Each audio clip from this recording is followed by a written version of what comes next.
Okay, hello everybody.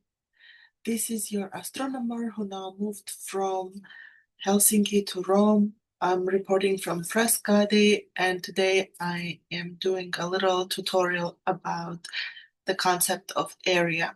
So thank you for joining. Um, the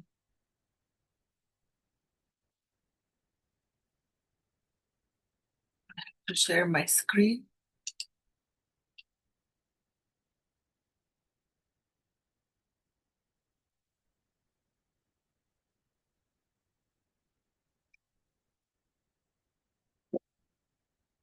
You can see my screen. I hope you can see my screen. Okay, um astronomy is a large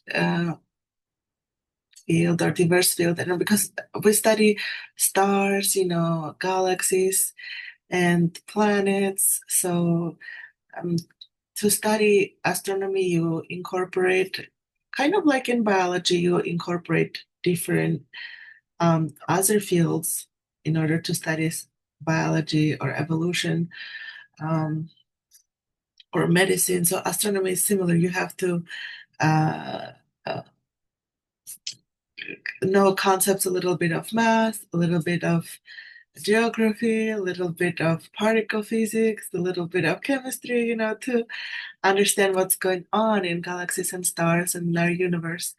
And one such concept is area, because area is geometry, and area is also a concept used in geography, in navigation, in sea faring, right? Sea navigation, but also is used in astronomy. So I wanted to talk to you about it. Uh, and the video is about the area concept in galaxy surveys. So my name is Maria Stone. Here's my website, astronomygo.com. You can uh, look in there because I'm an astronomer and a writer. So I have few books, poetry, that has nothing to do with astronomy. Um, you can check out, and they're all available on Amazon, and you can download on Kindle for under $10, the Kindle version. So you can support me that way because I don't have funding right now to attend conferences, and I'm really trying to. I was uh, awarded 200 euros to attend the Astronomers Days. I'm very grateful, so I need a little bit more to be able to travel from Italy to Finland, and I'm traveling with my family. So I have two young kids. So I'm trying to use my book sales to save up the money. Okay. And I also include my LinkedIn, my GitHub. I'm starting to put more code. I don't know why I haven't been doing it. It makes so much sense. But anyway, now every time I write a paper, I try to also put my code on the GitHub. So, for transparency. Um, and because I think open science, just to share your work as a scientist has to be reproducible. So, and for collaboration, hopefully. Anyway, if you are interested, you can contact me. YouTube channels.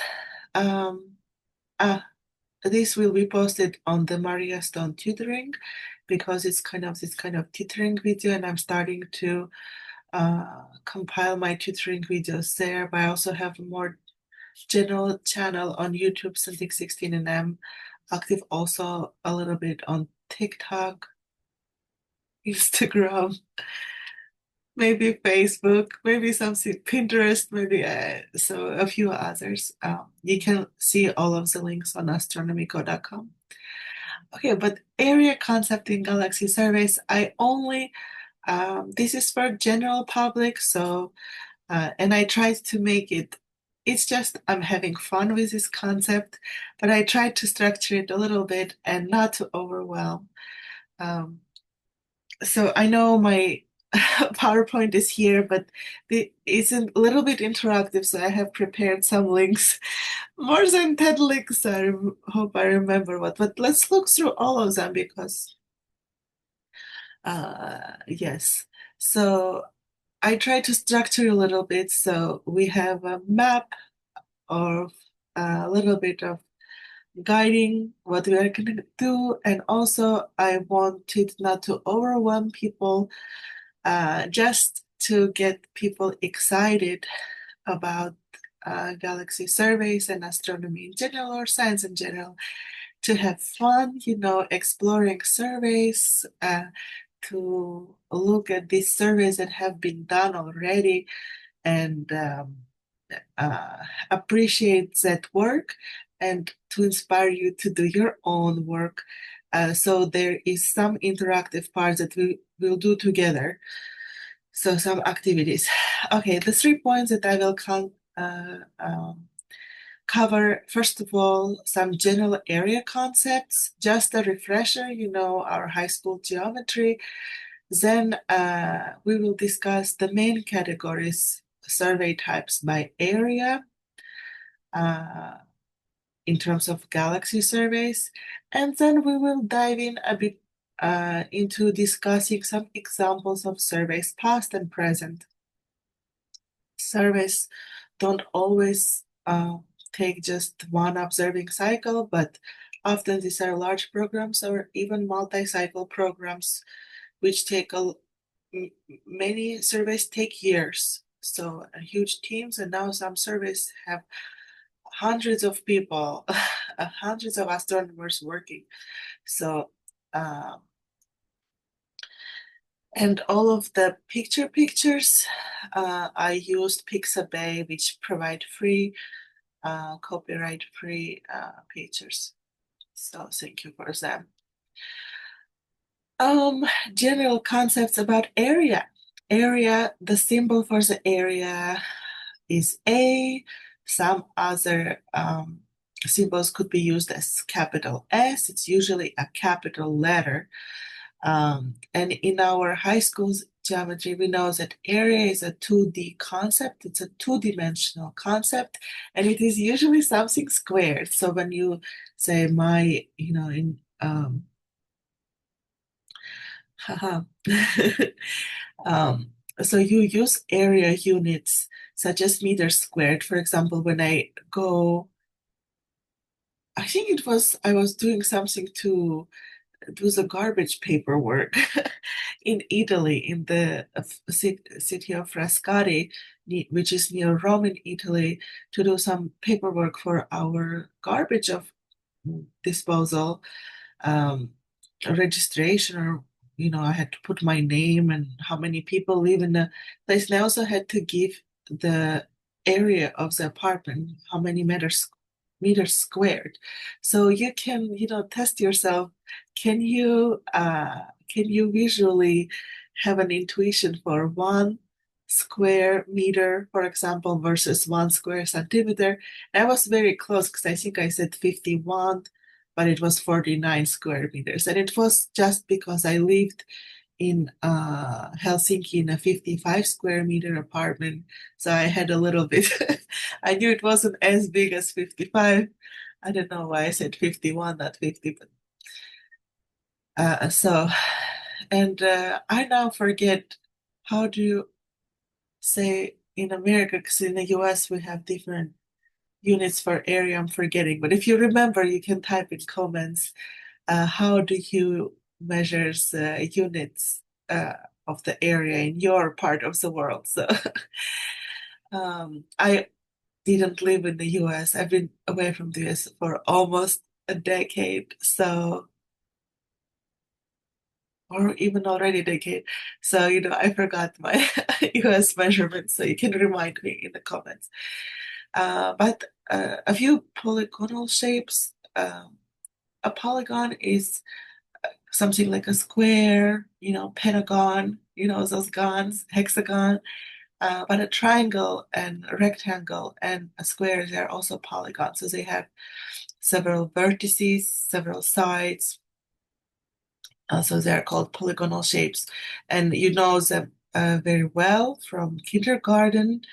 And the area, what are the areas? So let's write this area for the square. The square has four equal sides, is side times side, right? Side squared. And then the rectangle is similar, is A times B.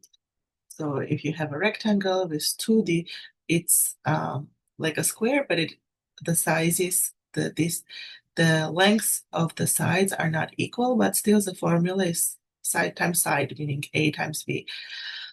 And then triangle. Triangle is a little bit more difficult. It's half times the height, which is this is the height, times the base. Okay, and how about our circle? The circle, if you have a radius, is pi. We have to introduce the pi r squared, r times r. So pi r squared. And the geometry framework is Euclidean, meaning it's straight, your general um, high school math, like on a paper. So nothing is curvy, everything is rectilinear geometry. Uh, I hope this is how it's spelled, but correct me if I'm wrong in the comments. So these are the general concepts. And now when we look about the area on the sky, what to do about the area on the sky? Uh, why we talk about the area on the sky for galaxy surveys? Because we need to understand the spatial coverage. How much of the celestial sphere are we exploring in this survey? And it is measured in square degrees. So let's see. Do I have here? Maybe we don't need this guy. Um, okay. Um,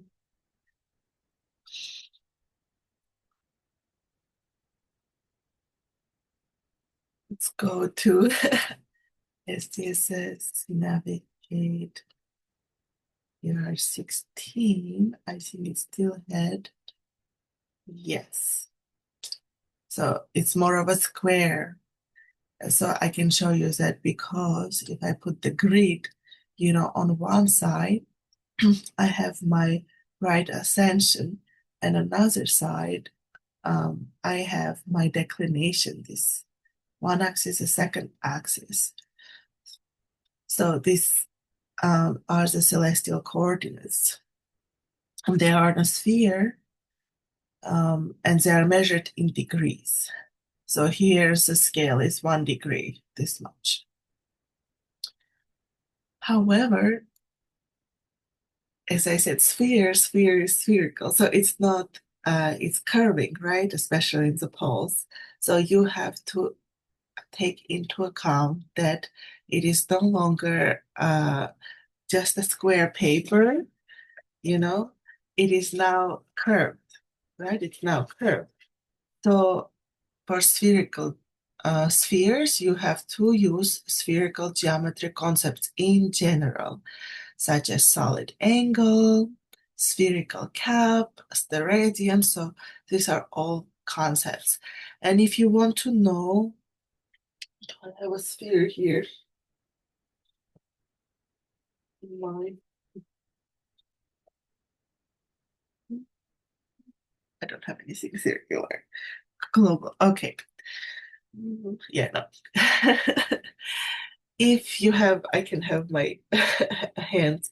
If you have a ball, if you have a sphere, like this circle ball here, circular ball here, if you want to know the full area that is describing the full surface area of a sphere, there's a formula in meters squared is 4 pi r squared. in steradians is 4 pi, or in degrees square, it's about 41,000 square degrees. Okay, and however, actually, there is one survey. Yes, here you can also, this is a hypersuprime cam.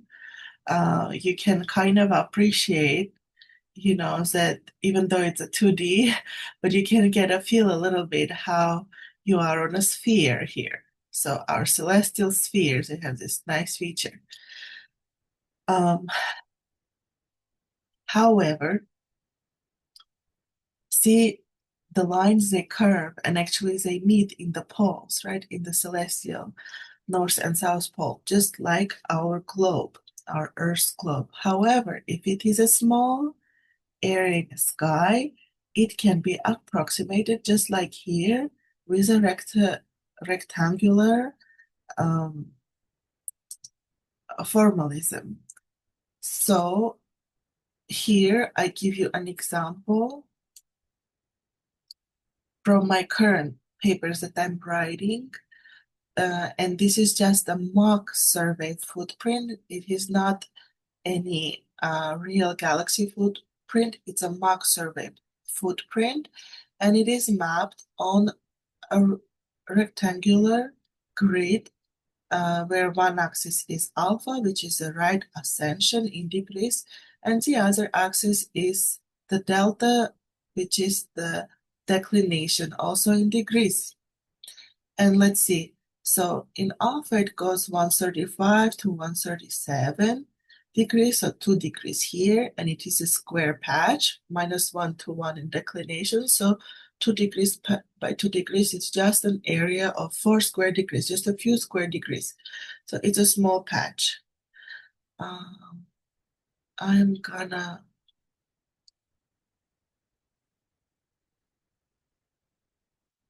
just a moment. I don't know how to.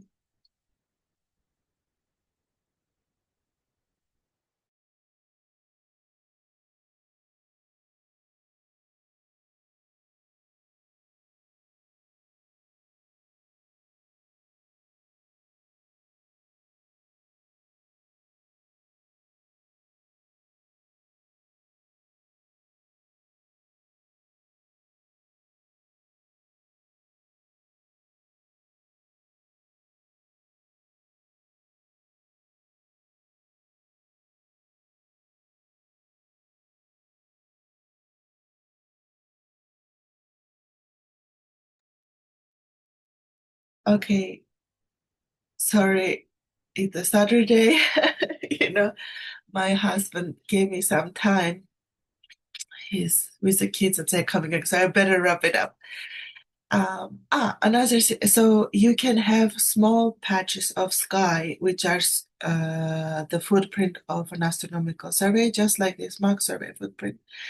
However, surveys can use also, I wrote it wrong, contiguous, I'm not sure if I used the correct contiguous. Uh, okay.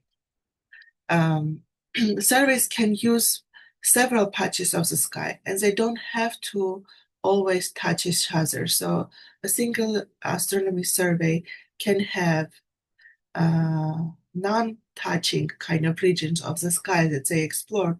Maybe, for example, equatorial region, and the polar region, or south hemisphere plus north hemisphere, to sample different things.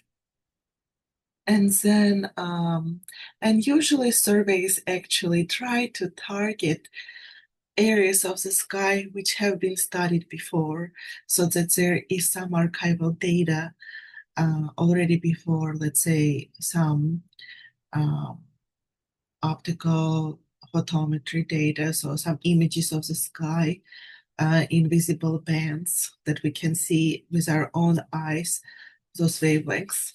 And I also put here, in case you are interested in the derivation of the surface area formula here.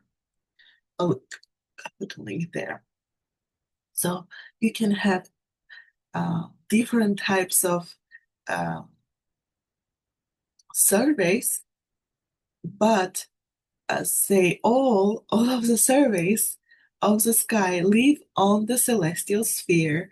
So um, to have the exact calculation, you have to remember that these are spherical geometry concepts. However, if your patch is very small, then you can get away with um, an approximation, which is the non-spherical rectangular regular geometry. Okay, let's go on. So now our point two. Now that we discussed a little bit the what is the area, how it's calculated, we now dive into how galaxy surveys are categorized simply by the area, simply by their spatial coverage, and these are just the main categories. Of course, so just the main categories. One is wide area, so very large spatial coverage um, surveys, and they can even cover the full celestial, pretty much the full celestial globe. These are called all sky surveys, or they cover a large fraction of the sky, such as the Sloan Digital Sky Survey, which is a quarter of the sky, SDSS. It covers thousands of square degrees. And the Pan-STARRS, kind of the sister a survey of SDSS, it covered a third of the sky. And here is a reference, Redshift Surveys, which is a review by Haynes from 1991, Redshift Surveys of Galaxies. And the second category are these narrow area surveys, which are very small, narrow area of the sky, celestial globe. It's a patch, it's a small patch, just a few degrees, or even actually a degree or below a degree. So it's very focused in terms of sky patch area, focused on a small area, and maybe a few square degrees is not that narrow. It can even be called as a medium area. But again, these are just a few square degrees, not thousands of square degrees area. And just because this narrow area, geometrically narrow area surveys are focused, they often also go very deep, meaning they look further in distance at a higher redshift.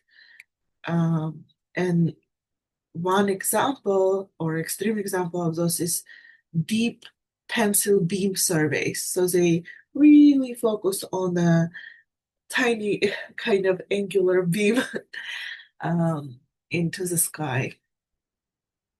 All right. So what are different examples of surveys which collect data about galaxies? We already mentioned the Sloan Digital Sky Surveys, SDSS. And I really encourage you to explore its website because it has a lot of information digested for people, for the general public. So I really like this aspect of the Sloan Digital Sky Survey. And you can even have kind of survey within a survey because Sloan Digital Sky Survey collects certain type of information, imaging, for example, on a very large patches of the sky. But then there are other focused surveys, for example, BOSE, STARP-82, MANGA surveys. MANGA, for example, is the IFU survey, so it goes and looks into more details, and it takes much more effort, so it doesn't cover full SDSS area, but gives more detailed information. So JWST, which is the James Webb Space Telescope, space telescopes names are in italics in astronomy, so I should have it in italics. JADIS extragalactic survey, it is a deep extragalactic survey. You have Cosmos field surveys. Cosmos field is very well studied field. VISTA surveys, VISTA is an ESO telescope.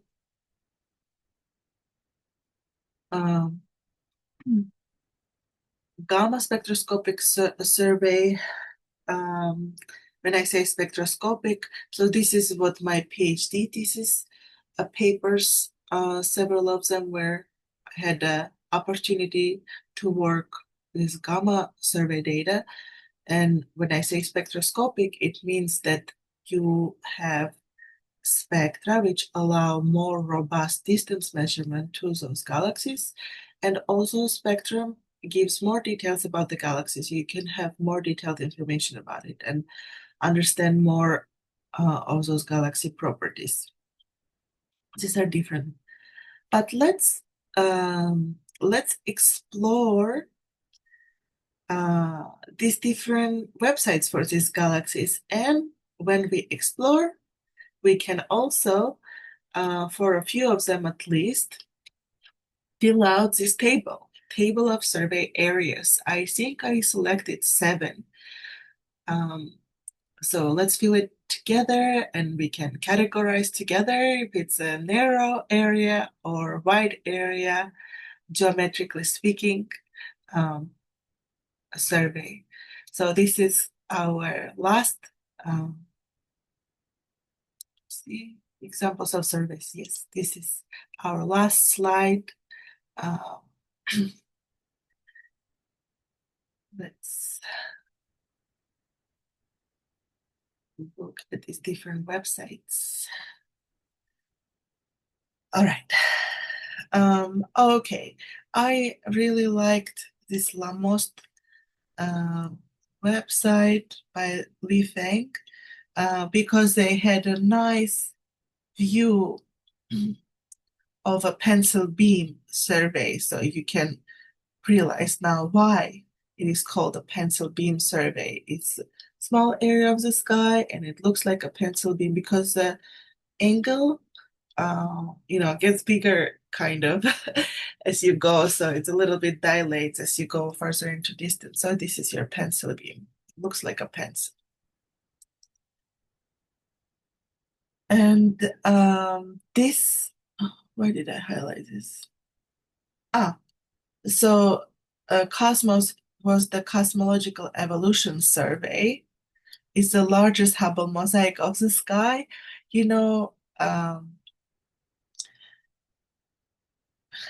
yes, it's the largest, but actually it doesn't, it's still a few square degrees area, but Hubble was a very, uh, doesn't cover a large area in terms of its field of view comparatively.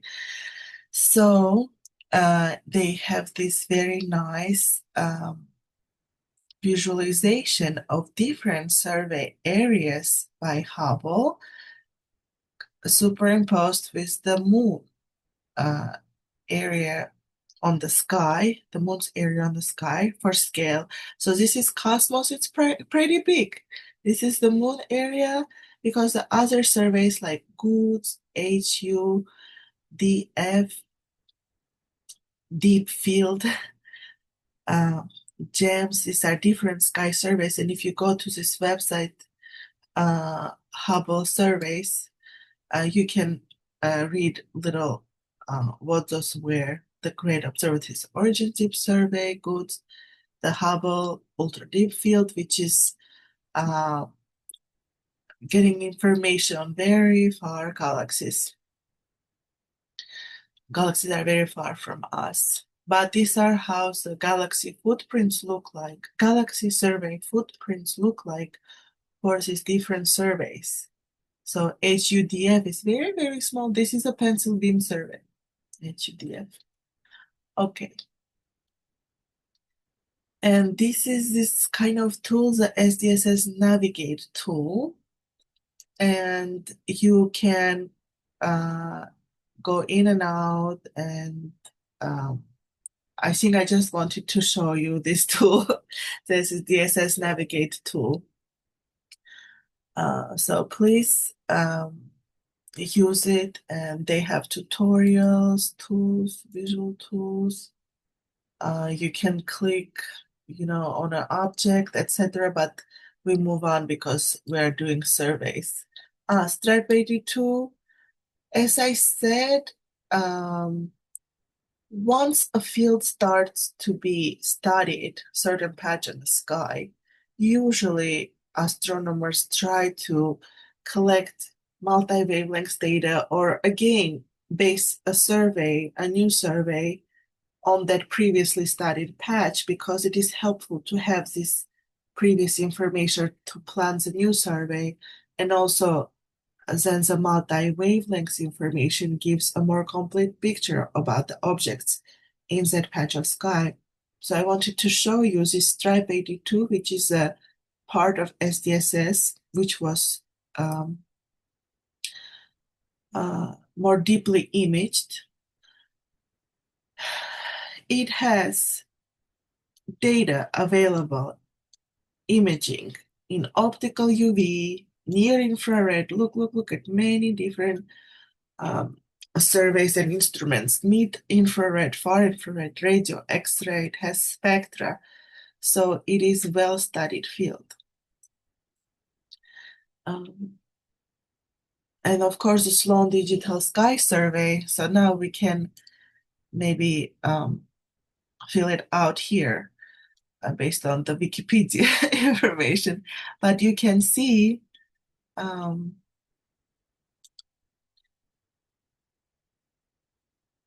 this kind of a map which shows you how deep it went and how much it covered. And these are with different surveys. That is another way of looking into survey coverage where it also includes like the depth or the look back time in gigayears in this case. Yeah, this is just SDSS. Let's see if they say the area. Here they don't see SDSS.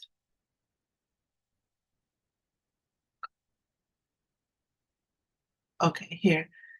Data collection began in 2000. The final imaging data release covers over 35% of the sky. Data release 8, released in January 2011, includes all photometric observations taken with SDSS imaging camera covering 14,555 square degrees on the sky. So we can say 1/4 of the sky. That's or 35% of the whole sky. Let's say we take this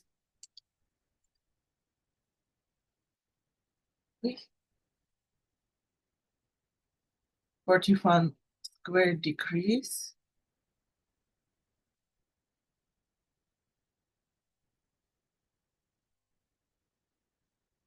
Okay. Because I did put here that 41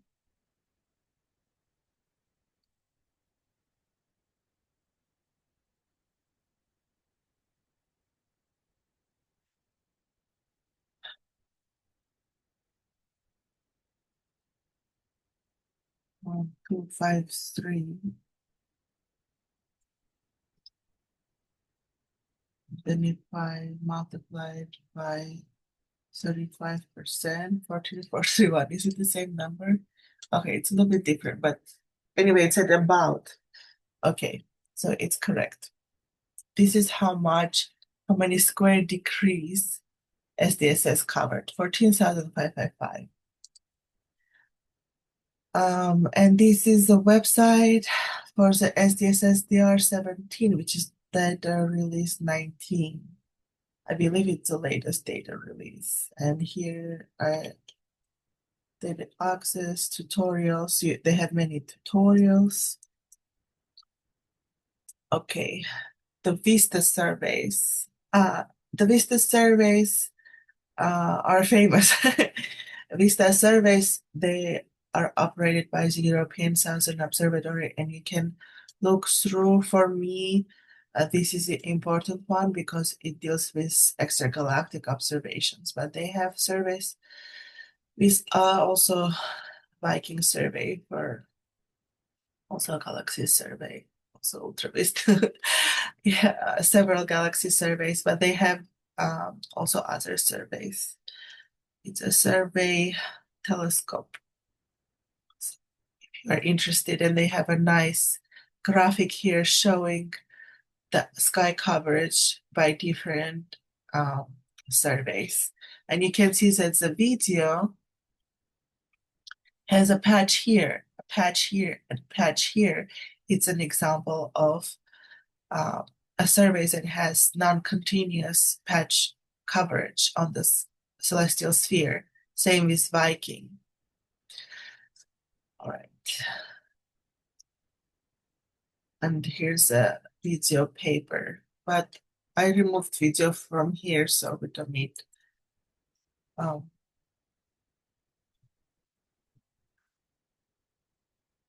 all right.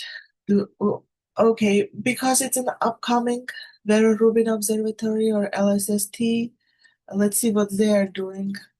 Can we open image in Meetup? Look at this. So just to give you a flavor how things are represented, you galaxies, survey footprints, geometry, strategy, how they are represented. Okay, questions, you can ask questions in the forum, etc. This is Moonrise. Moonrise, the main moon's GTO, meaning um, they have this time as like the first time guaranteed time observation extragalactic survey. So it didn't start yet because MOONS is an upcoming instrument being built, but they have a strategy where they outline this is what I got hired for, preparatory science for Moonrise survey. Here, survey strategy. And here they say it's a Maiolino 2020 paper in the Messenger. We will target three main fields. So this is what they plan to do. The cosmos field, we discussed already cosmos. So this is a target field that have been studied before and has data so you can plan better your survey and also enrich the data of that sky patch so you can have a more holistic information about objects in that sky patch using that multi-wavelength data from different instruments and surveys. So, for example, the Cosmos and two fields, XMM LSS and ECDFS from the VISTA Deep Extragalactic Observations survey. So we plan to observe 1 square degree in Cosmos, let's say 1 square degree in Cosmos. So see, it's three different patches that don't connect together. And 3 to 6 square degrees in the other two fields. So let's take average. 3 plus 6 is 9, so 10 divided by 2, 5. So total is about 6 square degrees. So we write here 6 square degrees. So see how small even all of them combined compared to SDSS. So, all right, we close this.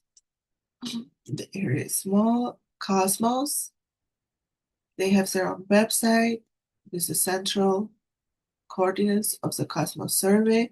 And I wanted to show you, see how different surveys have covered from high energy to low energy or shorter wavelengths to longer wavelengths into radio and X-ray on the other end. So this is a very well studied field. XML Chandra's DSS. Let's see what was the area, as they say here. Cosmos is a deep, wide area multi-wavelength study, and somewhere here covers a 2 square degree region. So it's 2 square degree. And now that we discussed Cosmos and a few others, you can see this is the pole. This red line is the equator. So here's a cosmos compared to the full celestial. And there is some, because actually the distance between two lines should be the same on the same line. But you know, when you represent in 2D, it's harder. So you do some aberrations. And here are some other fields. Here is deep field. My kids are back at home. I'm gonna go open the door and I'm gonna finish here. You can try and yourself complete the rest of the area units. So here's the HSC map. You can study the papers for it if you wish. The Gamma Spectroscopic Survey has gammasurvey.org website. ROSAT, which is the All Sky survey, I can write here, it's All Sky. Euclid, JWST surveys, JADES. So thank you very much for joining me today. God bless you. Bye.